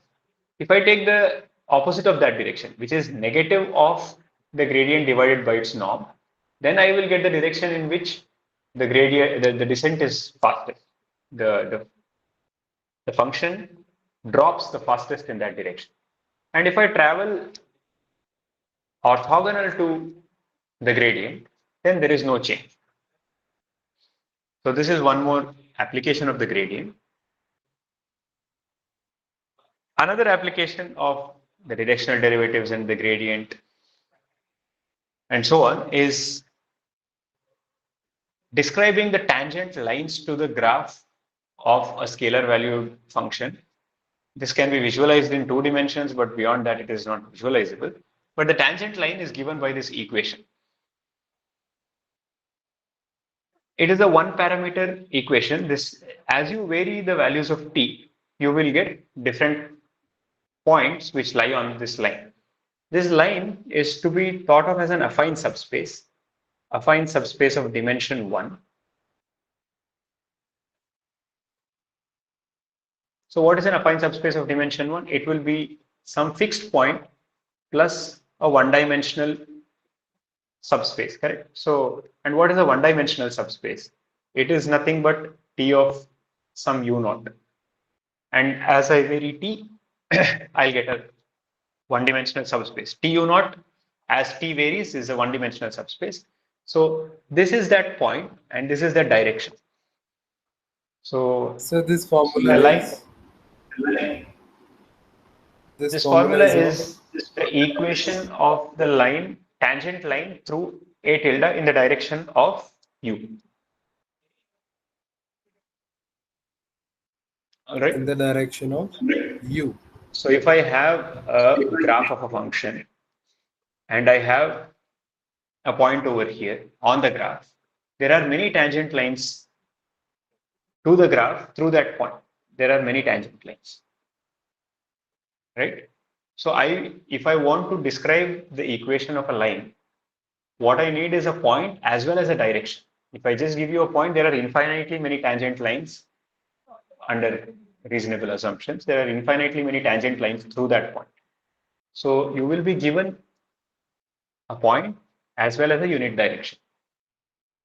And if you are given that, then you can write the equation of the tangent line through that point in that direction.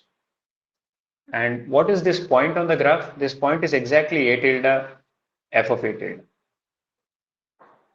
The points on the graph are of the form xy f of xy or xyz f of xyz. In general, A tilde f of A tilde. That's that point. And this direction is given by u and directional derivative in the direction of u. So that's how you have to read this. There are other ways of writing this equation as well. So I'll just write it in the two-dimensional case. If you have a point x naught, y naught, and a direction u, then you will have this x is equal to x naught plus t times u1, y is equal to y naught plus t times u2, and z is equal to f of x naught, y naught plus t times fu at x. So this is another way. And then you can rearrange it to write it in x minus x naught by u1 is equal to y minus y naught by u2 is equal to z minus f of x naught y naught divided by fu. So this is the equation of the tangent line. The applications of these concepts will be pretty straightforward. I've not written down any problem as such. If you have any, you can let me know. Now, as I was saying earlier, that given a point, there are infinitely many tangent lines, and together they form what is called the tangent plane. In general, it will be a hyperplane. A plane would give you the idea that it is two-dimensional, but it is two-dimensional when your function is two-dimensional. In general, it is n-dimensional when your function is of n variables. And the equation of that is given by whatever is written over there, z is equal to f of A tilde plus gradient dot product with x tilde minus A tilde. Here you will be given only the information about what the point is, because given a point, there are not many lines. There are not many planes. There are many lines, but together they form a unique plane. And that plane is specified over here. This is to be compared with y is equal to f of x plus f prime x times, okay, this is, let's say, x naught, x minus x naught. So this is actually the equation of the tangent line for a one variable function. You can check that this is correct. And this is exactly analogous to that. Instead of f prime, you have the gradient, and since it's a vector, you, instead of taking just the product, you take the dot product. So this is one way to remember this formula, just So using the could one-dimensional case. could you show the equation of the tangent line once? This one? Yeah. Okay. Okay.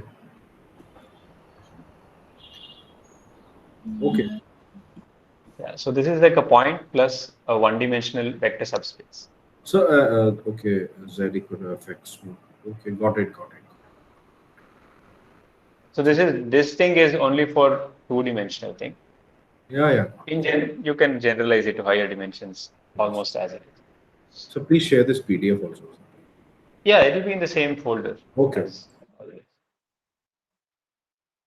All right, so this is the equation of the tangent plane. And what else do we have? We have Hessian to still do. Okay, so I'm not going to go through all of these things. The thing is that f prime a equal to 0 for a one-dimensional thing gives you critical points. Either the derivative does not exist or the derivative is equal to 0 gives you critical points. And how do you do the analysis of critical points? You take the second derivative test, and as and when it is positive, negative, or 0, you will conclude certain things. Similar thing we will do for multivariable functions. And over here, in general, you will not get a global maxima or minima. But if your domain is closed and bounded, then global extrema always exist. I'll probably take an example for this. Take the example of 1 minus x squared minus y squared. So what is the maxima or minima for this function defined on R2? Just by looking at it, you can conclude, even without doing any test, you can say that this is 1 minus square root of x squared plus y squared, right? So this is something like 1 minus some positive quantity. X squared plus y squared is always non-negative at least. So it's 1 minus some non-negative thing. So what is its maximum value? 1. 1. And when does that happen? 0. At the origin. At the origin, f is 1, and everywhere else it is less than 1. So this is a global maximum. But what is the global minimum? 0. Can it not go negative?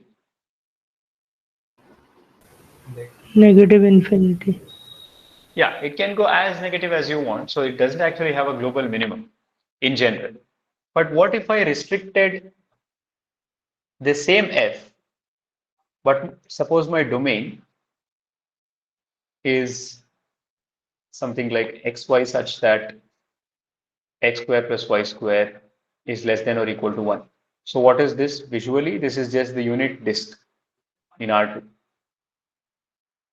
So this is my domain. Instead of taking the whole of R2 as my domain, I take the unit disk as my domain, the closed unit disk as my domain.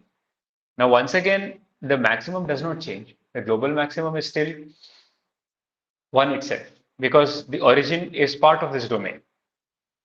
And this function attains its maximum at the origin. But what about the minimum? Does it attain the minimum now? 0. Right now, like after I restrict my attention to only this domain, the global minimum is also attained. Take, for example, 1, comma 0. This would be 0.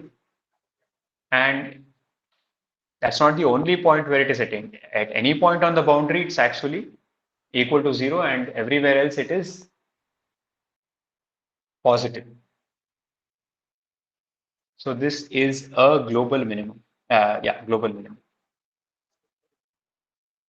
And this is not just in this isolated case that this happens. If your domain is closed and bounded, both global minimum and global maximum are definitely attained. And how do I check that? I need to find the critical points. So let's do it the principled way now. What are the critical points of this? What is nabla f at xy? 1 minus 2x comma 1 minus minus 2x minus 2y. So it's minus 2x minus 2y. So what are the critical points? Where does the Origin. origin is the only critical point. So I look at this f of 0, 0. This is 1. Now there are no more critical points, but this is a domain which has a boundary. So what is the boundary of this domain? 0 and 1. What are the extreme points on this domain? Along x-axis it is 1, 0. And No. I'm not. X-axis is not a boundary of the domain, right? You need to look at the boundary of the domain. The boundary of the domain is this. Circumference. okay, radius Yeah, of the side circumference. So it is described by x square plus y square is equal to 1. That is the boundary. Correct? And what is the value of the function at any point on the boundary? If x square plus y square is equal to 1, what does the function value become? 0. So f of xy is equal to 0 for any point on the boundary.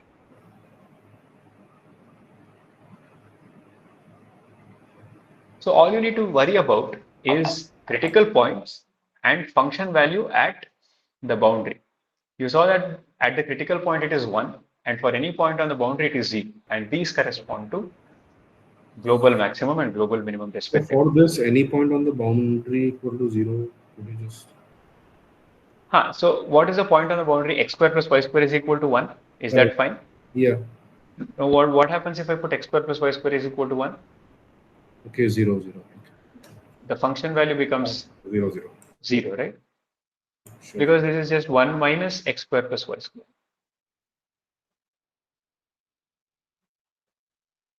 So sometimes you will be given rectangular domains. Suppose this is 0, 0, 0, sorry, 2, 0, let's say 2, 1, and 0, 1. So if your domain is of this form, then you'll have to look at critical points on the interior, and then you have to restrict to your boundary. In this case, your boundary is this rectangle. So then they'll have to consider 4 separate cases. One in which x is equal to the x-axis, that is what, y is equal to 0. Then you have to take x is equal to 2. Then you have to take y is equal to 1 and x is equal to 0. So you'll have 4 components of the boundary. You'll have to write the equation for your function on every part of the boundary, and then you have to analyze them separately. There is a example of the prof which deals with something like this. You can take a look at that video as well. All right. So yeah. Can you give a rough algorithm to find the global extrema? So that this is the thing, right? In order to find the same, one needs to find the critical points in the interior of the domain and then restrict the function to the boundary and analyze the function.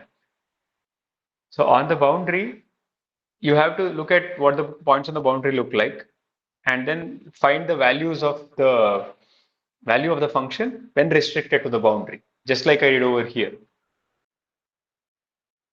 Do we have to check the function behavior at corners also?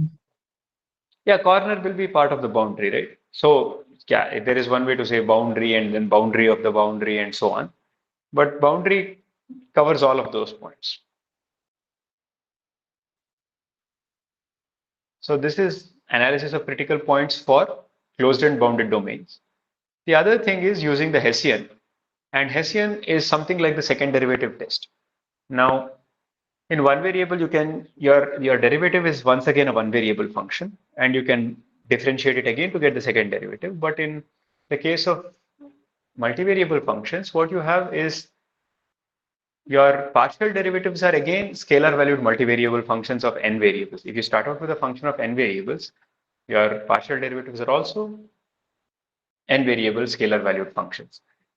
Once again, I can try to take partial derivatives of that. So when you do a partial derivative of a partial derivative, what you get is called the second order derivative. And if I do xi differentiation with respect to xi first, and then take the partial derivative with respect to xj, this is called the ijth partial derivative, and it is denoted by fxi xj or dou square f by dou xj dou xi. These are notations. Now I can do any of the n variables first and any of the n variables in the second step. So all in all, I get n square second order partial derivatives, or these are also called mixed second order derivatives if I is not equal to j. One important property that we would need is the order of differentiation should not matter. It does not matter. If that happens, then we are in good shape. And what is the result that guarantees that is what is called Clair's theorem, wherein here we don't just require existence of second order partial derivatives. We need that the second order partial derivatives exist and are continuous. Just like for the gradient applications, we required that first order partial derivatives are exist and are continuous. Here we require second order partial derivatives exist and are continuous. Only then can I guarantee that okay, then I can guarantee that fxi xj is fxj xi. And why is that important is that we are interested in this matrix, which is called the Hessian matrix. Its entries are the second order partial derivatives of the given function f. So there are n square entries, which are now arranged into an n cross n real matrix. In the case that Clair's theorem is satisfied, what happens is this is a symmetric matrix. This becomes a symmetric matrix. And in that case, we have conditions which determine Sir, the can nature you of the please critical points. sir, can you please make the left slide clear? This is the matrix formation. Yes, this is a matrix where the ijth entry is fxj fxi. So here the ijth entry, so here aij is fxj fxi.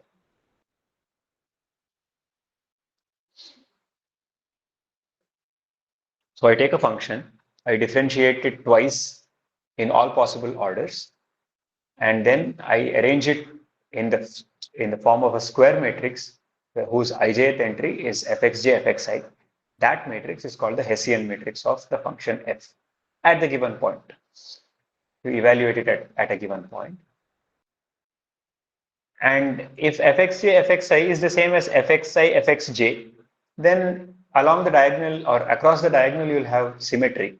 So which is, in other words, saying that the Hessian of the function is a symmetric matrix. All right. So this is the setting that we will be working with. We have a function whose Hessian is a symmetric matrix. And in that case, or we'll just say that this is satisfied. A function here, we also need to say that this is a critical point, be a critical point. All right. Such that the hypothesis of Clair's theorem is satisfied.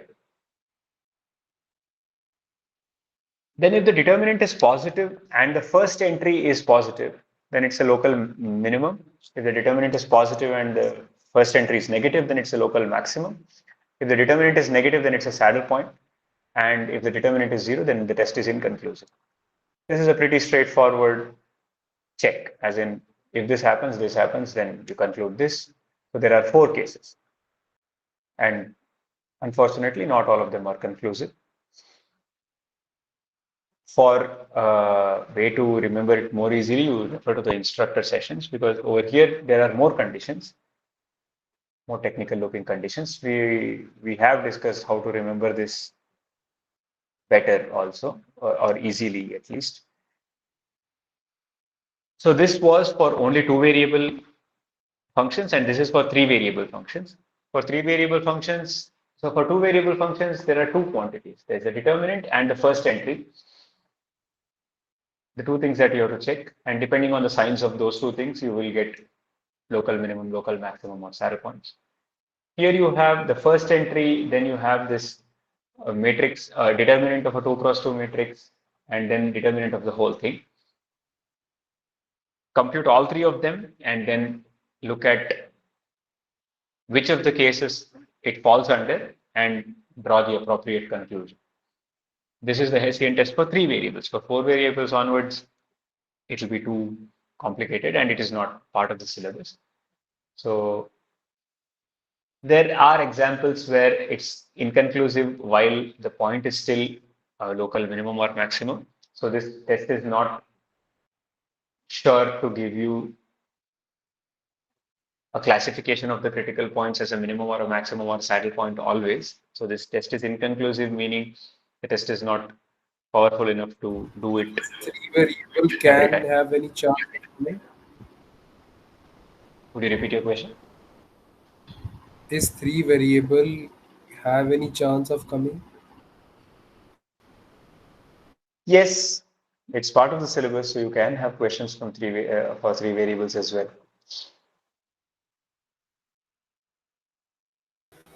But the computing remains the same, right? If we are differentiating with respect to one variable, the rest become constants. For partial derivative computation, yes. In the Okay. case of Hessian matrix, you will get a 2 cross 2 matrix over here, you will get a 3 cross 3 matrix over here. So there's a bit more, like number of computations is a bit more, Okay. but the principle is all the same. The principle remains same across any number of variables. Could you repeat? Does the principle hold same for any number of variables? The Hessian test does not, as you can see over here, but the way you compute the derivatives is the same. Okay.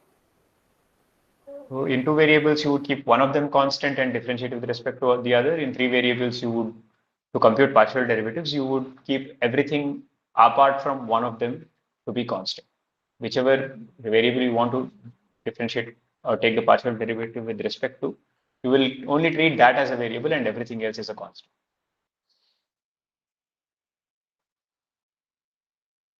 All right, so this is the Hessian test. And there is, for completion, the definition of differentiability. If you have a function in n variables, then it is said to be differentiable if this limit exists. First of all, the gradient should exist, and then this limit has to be equal to 0. While this is the definition, the usable thing is that differentiability is equivalent to the existence of a tangent plane. The tangent plane also, yeah, here I forgot to mention that the tangent plane is also called the linear approximation of the function. So any of these things could be used. They are all equivalent, that the function is differentiable, the tangent plane exists, or the linear approximation exists. So that is all of the topics that needed to be covered. Are there any specific questions?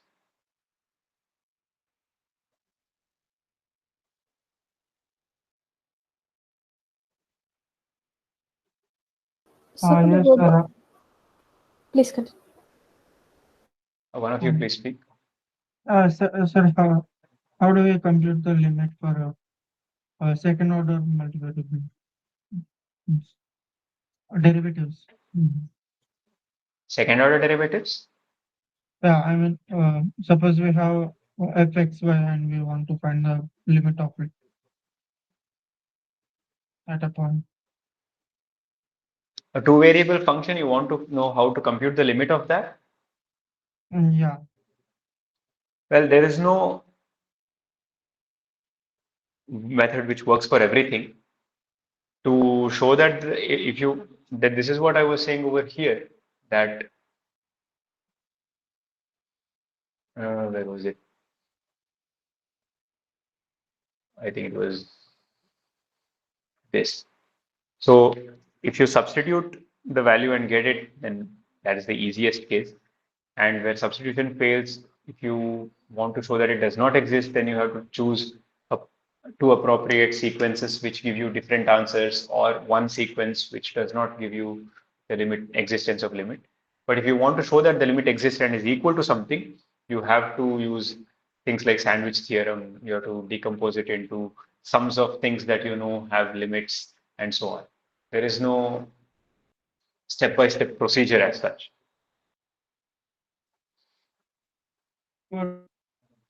For the partial derivative, we have to find the limit. Even for partial F derivative, of x it is equal, defined in terms of a limit, right? So yeah, once again, you cannot say how do I show the limit is you have to, it is function specific. In this case, we saw that some limits exist, some limits don't exist, depending on the value of u1 and u2.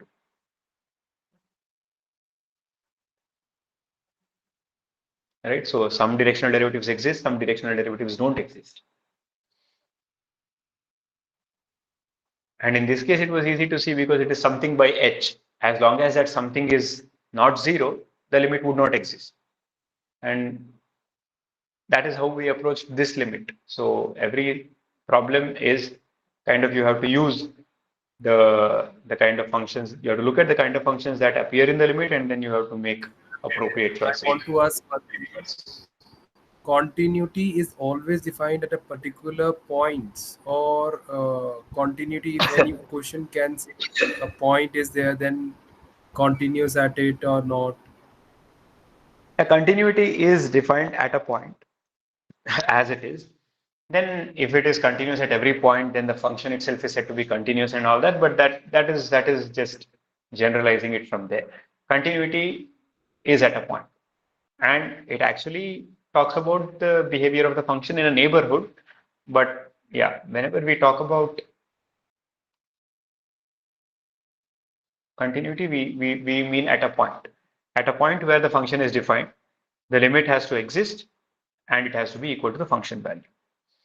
Then it is said to be continuous at this point A.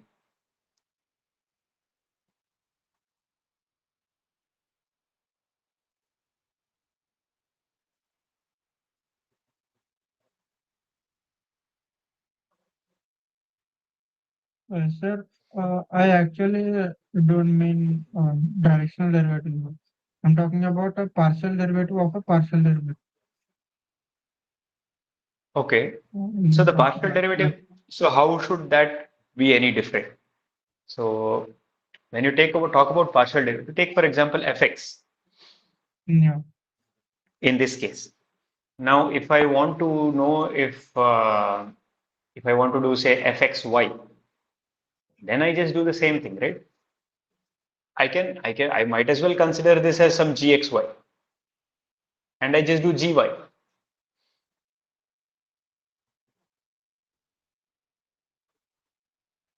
So the fact that it is fx does not change the way you would approach this problem, is what I'm saying. It is still a two variable function, a scalar value two variable function. In this case, it is a piecewise function where it is defined one way at points which are not the origin, and it is defined as zero at the origin.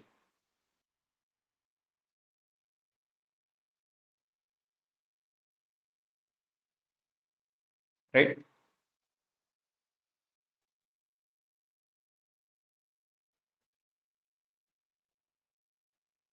Is that okay?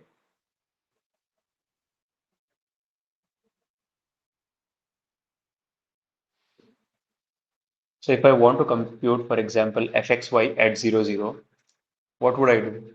I would do limit. I would try to compute the limit as h goes to 0 of fx of 0, 0. Here fxy, so it is 0h is what I'm interested in. Minus fx at 0, 0 divided by h. All right. And what is this? This part is 0 by definition. And this is fx at 0 comma h, fx of 0 comma h, and that would be h cube divided by h4 divided by h. So this will not exist. This limit will not exist. Can you check that?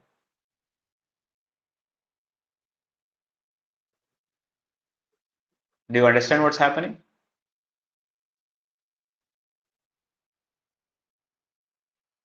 Hello? Yes, sir. So if you want to do second order partial derivatives also, the thing is the same. The procedure is the same. You compute fx. that happens to be a two variable scalar valued function, take its y derivative just as you would do usually. To establish the limit or not, you will have to take appropriate choices of sequences or some technique which will guarantee the existence of the limit.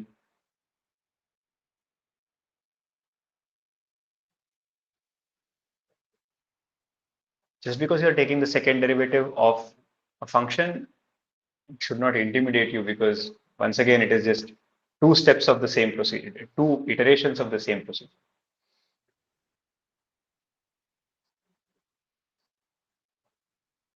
All right.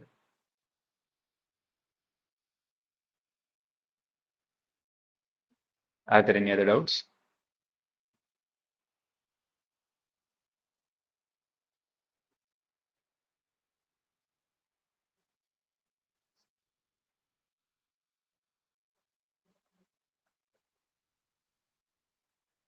Okay.